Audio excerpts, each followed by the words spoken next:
Hello tout le monde, j'espère que vous allez bien. Ça fait un petit moment que vous m'avez pas vu sur YouTube, mais c'est parce que comme vous allez le voir dans cette vidéo, j'ai eu une période un petit peu compliquée dernièrement, j'ai même envie de dire très compliquée puisque je sors tout juste de mon postpartum. Alors, cette vidéo, je sais qu'elle est un petit peu traînée, mais je voulais vraiment avoir suffisamment de recul avant de vous la faire. Je voulais vraiment qu'elle soit complète en fait. Alors, écrire cette vidéo en toute honnêteté, ça a été pour moi une vraie thérapie qui, je l'espère, va beaucoup vous aider si vous aussi vous êtes dans la même situation. Puisque tout ce que je m'apprête à vous dire aujourd'hui, maintenant, ce sont des choses que j'aurais beaucoup aimé entendre lorsque j'étais au plus bas. Alors déjà pour ceux qui ne me connaissent pas, je vous souhaite la bienvenue.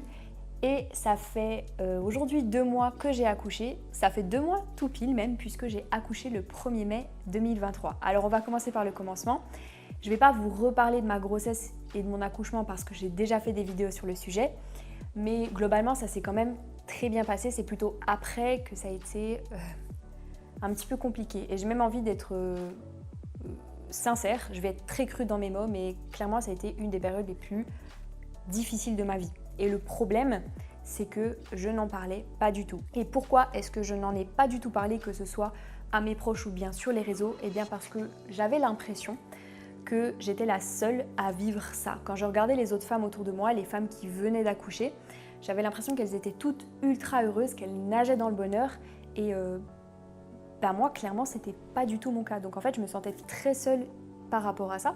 Et donc je culpabilisais énormément de ça, ce qui faisait que je renfermais tout et que c'était bien pire. Mais en fait, et ça je l'ai compris bien plus tard, une des vérités c'est que juste après l'accouchement, dans les jours qui suivent, vous allez très probablement ressentir une petite déprime plus ou moins grande, et ce pour plusieurs raisons. Alors si ça ne vous arrive pas, et je vous le souhaite, tant mieux, mais ça arrive à beaucoup de femmes, c'est juste qu'on n'en parle pas forcément. On aurait tendance à penser que cette déprime, elle est plus importante chez les femmes qui ont eu un bébé surprise comme moi plutôt que celles qui ont galéré à en avoir un étant donné qu'elles l'ont désiré pendant longtemps.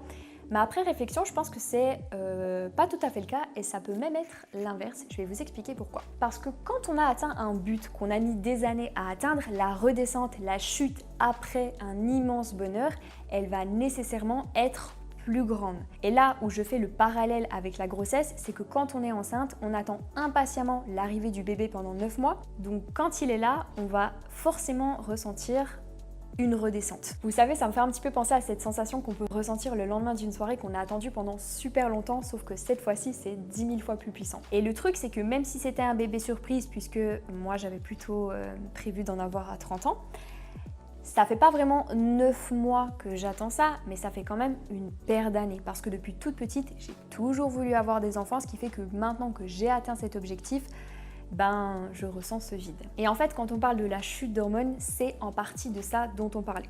Et je suis certaine que je ne suis pas la seule à ressentir ça, étant donné que l'un des buts de la vie, c'est la reproduction. Puisque le plaisir sexuel existe pour nous inciter à nous reproduire. Parce que si on ne ressentait aucune satisfaction à faire l'amour, on n'aurait pas du tout envie de ça. Alors attention, avant que certains m'allument dans les commentaires, je n'ai pas dit que chaque fois qu'on avait envie d'avoir des rapports, on avait envie d'avoir des enfants, puisqu'il existe la contraception. Je dis simplement que c'est un désir qui reste inconscient et très ancré, et c'est de là que vient le plaisir sexuel. Alors certes, certaines personnes n'ont pas envie d'avoir des enfants, on est bien d'accord, et moi ça a été mon cas pendant très longtemps, et c'est notamment parce que diverses choses viennent contrebalancer ça. Ça peut être le manque de maturité, le manque d'argent, toutes les contraintes que ça opère, parce qu'avoir un enfant c'est aussi beaucoup de contraintes. Mais encore une fois, c'est un désir qui reste profondément ancré et inconscient. Mais en fait, de toute façon, dites-vous que dans le corps, tout a une fonction, rien n'est fait au hasard. Donc si le plaisir sexuel existe,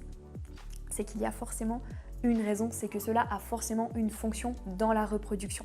Je vais vous citer un exemple tout con, mais par exemple la faim existe pour nous faire survivre, puisque si on n'avait pas faim, on ne mangerait pas, et si on ne mange pas, on meurt. Alors bien sûr, la sensation de vide, ça n'est pas la seule chose qui fait que j'ai eu un postpartum compliqué, mais ça en fait partie. Il y a aussi le changement de vie qui est absolument énorme, auquel il faut se préparer, et chose à laquelle moi j'étais peut-être pas tout à fait prête, étant donné que je n'ai quasiment jamais gardé d'enfants et que je suis la dernière d'une fratrie de 5 enfants. Mais je pense que même si on a de l'expérience avec les enfants, Je ne sais pas si on peut s'attendre à 100%, si on peut se préparer à 100% à ce qu'on va vivre. Parce que le changement de vie est tellement brutal que je ne sais pas si on peut l'anticiper. Surtout que quelque part on commence par la période la plus difficile, étant donné que les premières années de vie d'un bébé, ce sont quand même les plus difficiles. C'est là où il va dépendre énormément de ses parents. Après, il y a quand même des façons de faire en sorte que le bébé ne dépende pas complètement de vous, complètement de sa mère. Alors évidemment, il dépend complètement des adultes, on est bien d'accord, mais il y a des choses à mettre en place pour que le bébé ne dépende pas complètement de sa maman. Moi, Ange, je lui ai appris à s'endormir seul dans son lit dès les premiers jours, ce qui fait qu'aujourd'hui, il n'est pas complètement dépendant de mes bras. Donc quand il pleure, ça peut être son papa qui l'apaise, ça peut être sa mamie ou je ne sais qui. Après, chacun ses choix, hein. Il y a des mamans qui adorent que leurs enfants dépendent complètement d'elles. Ça, c'est à vous de voir. Mais plus vous attendrez avant de faire cette séparation, plus ce sera compliqué pour lui et pour vous au moment où vous aurez besoin de la faire. Et donc typiquement, si vous avez besoin de le faire garder pour X ou Y raison, parce que des fois ça fait un petit peu du bien aussi de sortir de son rôle de mère, ça peut être très compliqué. Et pour le biberon, c'est un petit peu pareil. Si vous lui donnez sans arrêt le sein et ce pendant longtemps, il y a de grandes chances pour qu'il refuse le biberon. Donc nous, ce qu'on a fait avec Alexandre pour éviter ça, c'est que dès le 2e jour après sa naissance, on lui a donné un petit biberon de lait, ce qui fait qu'aujourd'hui, si j'ai besoin de lui en donner un, il accepte très très bien. Et alors si vous allaitez, vous pouvez tout à fait faire des biberons avec votre lait. Alors moi personnellement, j'ai allaité. Mais je ne vais pas vous en parler dans cette vidéo parce que sinon ça serait beaucoup trop long. Mais voilà, si ça vous intéresse, n'hésitez pas à me le dire dans les commentaires parce que j'ai beaucoup de choses à dire à ce sujet. Et alors on parle souvent des bébés faciles et des bébés difficiles, alors qu'en vrai, encore une fois, ça dépend surtout de la manière dont vous éduquez un enfant. Vous pouvez le rendre facile. Alors certes, il y a une part de génétique, mais il y a une grande part environnementale. Si vous êtes énormément stressé, le bébé va subir votre stress et là, vous pourrez être sûr que ce sera un bébé difficile. Par exemple, si nous, Ange, arrive à faire ses nuits au bout de 2 mois, et je vais même vous dire, il les a faites à 1 mois, c'est notamment parce qu'on a mis tout un tas de choses en place pour que ce soit le cas et pas parce que c'est un bébé facile. Autre chose aussi qui a été très difficile pour moi, et je pense qu'encore une fois c'est pareil pour beaucoup de mamans, c'est les pleurs en fait. Déjà parce que nous, en tant que maman, en tant que parent, on a mal pour lui, on ressent sa souffrance, mais aussi parce que ça crée des tensions, surtout qu'au début on ne sait pas trop pourquoi il pleure, étant donné qu'on ne le connaît pas, et c'est d'autant plus difficile quand c'est un premier enfant. Mais en fait, je vous dis ça parce que moi, je m'attendais à ce que ce soit beaucoup plus intuitif. Je m'attendais à ce que mon instinct maternel me guide directement sur ce que je devais faire pour l'apaiser, alors qu'en vrai, pas du tout. Mais en fait, l'instinct maternel, j'ai compris par la suite que c'était pas vraiment ça. En fait, l'instinct maternel, c'est notamment ce qui va vous permettre de sécréter des ocytocines qui sont les hormones de l'amour. Et c'est ce qui va faire que vous allez naturellement vous attacher à votre bébé et que vous allez être plus sensible à ses pleurs. C'est ce qui va faire aussi que vous allez le trouver plus beau, ce genre de choses. Par exemple, si un nourrisson pleure et que c'est pas le vôtre, vous ressentirez pas du tout la même chose. Et heureusement que cet instinct maternel, il existe, même si c'est quelque chose qui est énormément remis en question en ce moment, parce que sinon, aucune maman ne s'occuperait de son enfant et tous les enfants se retrouveraient à la rue. Et c'est pour cette raison que quand une femme accouche, elle ressent un amour immense qui permettra de compenser toutes les difficultés dont je vous parle depuis le début. Maintenant, on est d'accord que cet amour, il est plus ou moins grand. Certaines femmes, elles le ressentent de façon inconditionnelle, elles le ressentent énormément, et d'autres un petit peu moins. Alors moi, j'ai beaucoup culpabilisé de ça parce que j'ai pas ressenti cet élan d'amour inconditionnel. Bien sûr, hein, j'ai ressenti de l'amour, j'aime mon bébé plus que tout, mais ça a mis un petit peu de temps à arriver. Et plus j'ai appris à connaître mon bébé, plus je l'ai aimé. Et d'ailleurs, encore une fois, j'ai énormément culpabilisé de ça parce que je m'attendais à ressentir une vague d'amour énorme comme beaucoup de mamans, alors que ça n'a pas été le cas. Donc si vous aussi, vous ne ressentez pas cette vague d'amour énorme, ne culpabilisez pas parce que je pense qu'il y a beaucoup de mamans qui sont comme vous, mais simplement elles ne le disent pas. Alors surtout qu'au début, c'est pas facile parce que malgré eux, les nourrissons, ils sont un petit peu ingrats, puisque les seuls moments où ils sont éveillés, c'est pour pleurer. Il n'y a encore pas de sourire, il n'y a pas de parole, il n'y a pas de hareux. Mais alors, je vous rassure, quand les premiers sourires arrivent, ça devient quand même beaucoup plus facile parce qu'on a l'impression quelque part qu'ils nous le rendent. Mais la réalité, c'est que quand on s'est jamais occupé d'un enfant, on ne sait pas pourquoi il pleure. Il n'y a pas cet instinct maternel qui nous guide directement sur ce qu'on doit faire et pas faire. Tout ça, c'est quelque chose qui demande un petit temps d'adaptation et c'est notamment pour ça qu'au début, ça peut être vraiment compliqué. Mais heureusement, ça, c'est des choses qui finissent par s'apaiser avec le temps. Et moi, au début, je culpabilisais beaucoup ça parce que je pensais qu'il était malheureux dès qu'il pleurait, alors qu'en fait, un bébé, ça pleure, c'est normal et il faut accepter et se détacher de ses pleurs parce que si on souffre dès qu'il pleure, ça va être vraiment l'horreur. En fait, il faut que vous compreniez que lorsqu'il pleure, c'est vraiment une façon pour lui de s'exprimer parce qu'il n'a pas la parole. Donc chaque fois qu'il pleure, c'est pas forcément qu'il souffre, mais simplement qu'il s'exprime. Et d'ailleurs, vous remarquerez que quand il pleure, il n'a pas forcément de larmes. Alors parfois, ça peut être une torture, parfois il y a vraiment une souffrance derrière, mais dans la plupart des cas, c'est simplement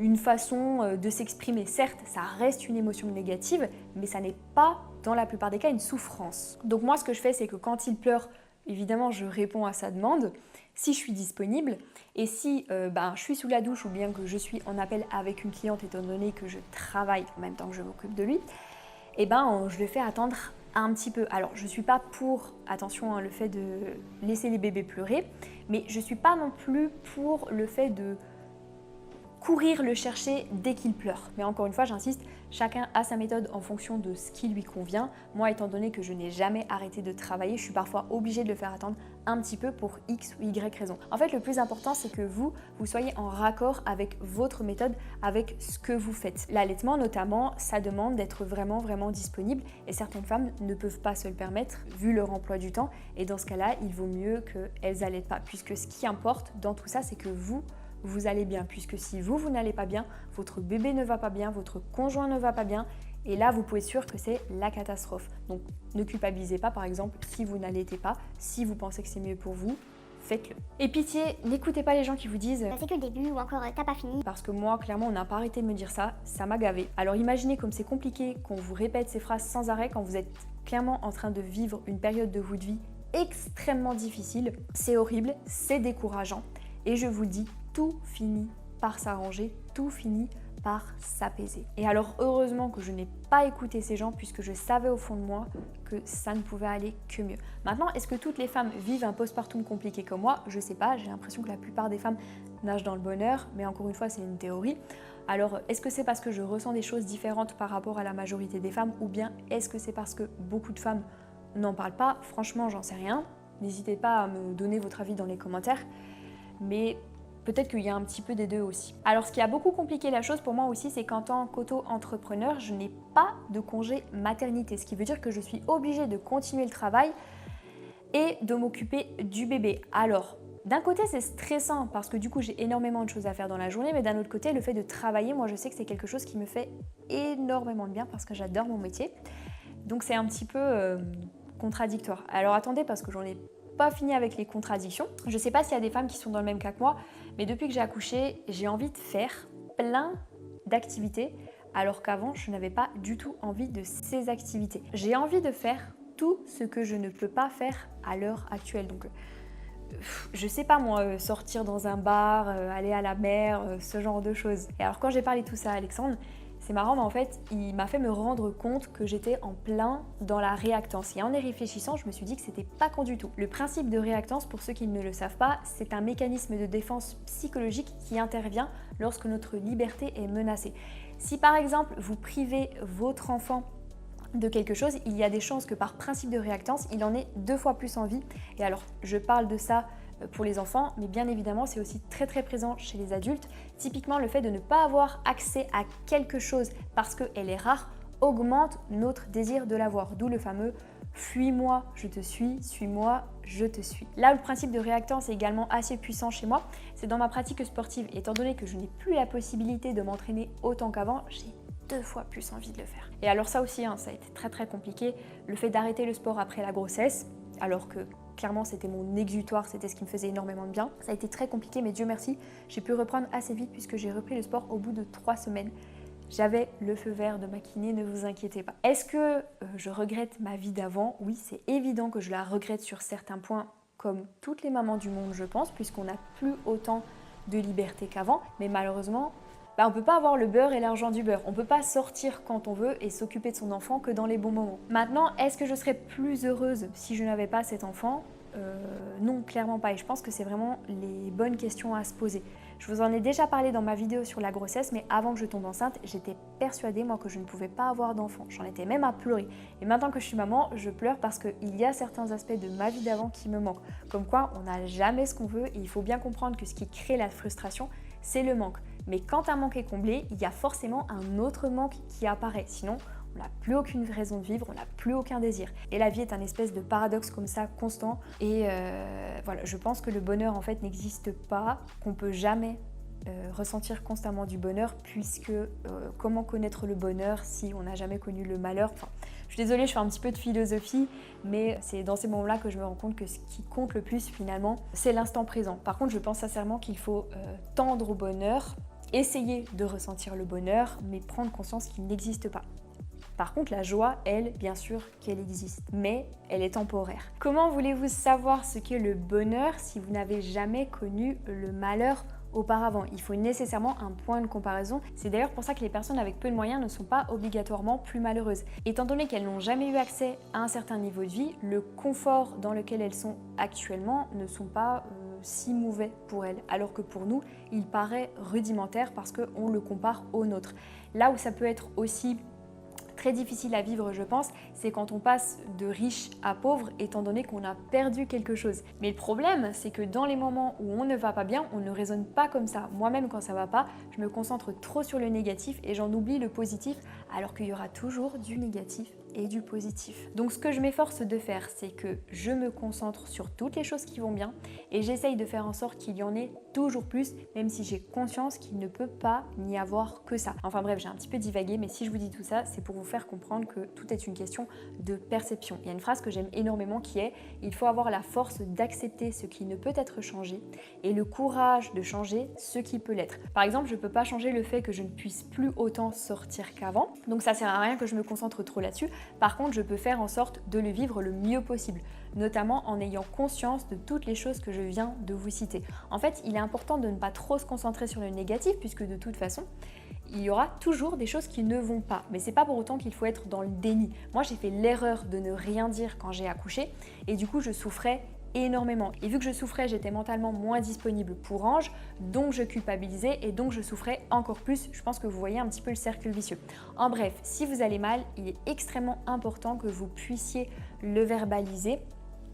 Sinon, personne ne pourra vous aider. Surtout que si vous allez mal, c'est pas seulement votre enfant qui va le sentir, mais aussi votre conjoint, ce qui fait que l'ambiance familiale peut être vraiment pesante. Et d'ailleurs, 40% des couples se séparent après la première année qu'ils ont eu un enfant. Je dis pas ça pour vous faire peur, mais pour qu'au contraire, vous preniez conscience que si vous avez des difficultés dans votre couple, ben c'est tout à fait normal. Alors heureusement, avec Alexandre, on s'est serré les coudes, mais je vous cache pas que certains moments, ça n'a pas été facile parce que la vie de couple, elle change énormément. Et même si on aime notre conjoint de tout notre cœur, le fait de savoir qu'on est lié avec lui de par cet enfant, ça peut être aussi un petit peu angoissant et ça peut créer aussi des tensions dans le couple. Sans parler du fait que moi personnellement, les semaines qui ont suivi mon accouchement, je me sentais moins désirable étant donné que mon corps avait beaucoup changé et même si c'est quelque chose qui est totalement réversible, ça peut amener à un manque de confiance en soi qui peut se faire ressentir par de la jalousie. Sachant qu'après l'accouchement, on ne peut pas avoir de rapport pendant des semaines, donc ça complique encore plus les choses. Comme quoi, c'est pas uniquement la chute d'hormones qui est compliquée pendant le postpartum. Et alors des exemples qui font que le postpartum est compliqué, je pourrais vous en citer encore plein d'autres. Par exemple, chez moi, le fait d'avoir un enfant, ça a fait remonter plein de souvenirs de mon enfance assez douloureux, et ça, je sais que c'est assez présent chez la plupart des femmes, mais ça peut être un travail à faire intéressant, par exemple avec un psychologue, donc ça aussi, on peut le voir d'une manière positive et ça permet de régler plein de soucis dans notre vie. Pour être honnête avec vous, je me demande si mon postpartum n'a pas été la période la plus difficile de ma vie, du moins une des plus difficiles. Plus difficile que quand j'ai perdu mon papa à 11 ans, plus difficile que l'anorexie, plus difficile que l'hospitalisation après mon anorexie. Mais Dieu merci, je vous rassure, tout finit par passer. Même si dans ces moments-là, on a l'impression que ça va jamais s'arrêter, que c'est très difficile, que ça peut être l'horreur, je vous rassure, ça finit vraiment par s'apaiser et moi aujourd'hui ça va quand même vraiment, vraiment mieux. Il faut juste s'accrocher encore et encore et se dire que tout finit par passer. Moi, j'espère que cette vidéo vous a plu et je vous dis à très très vite dans la prochaine. Ciao!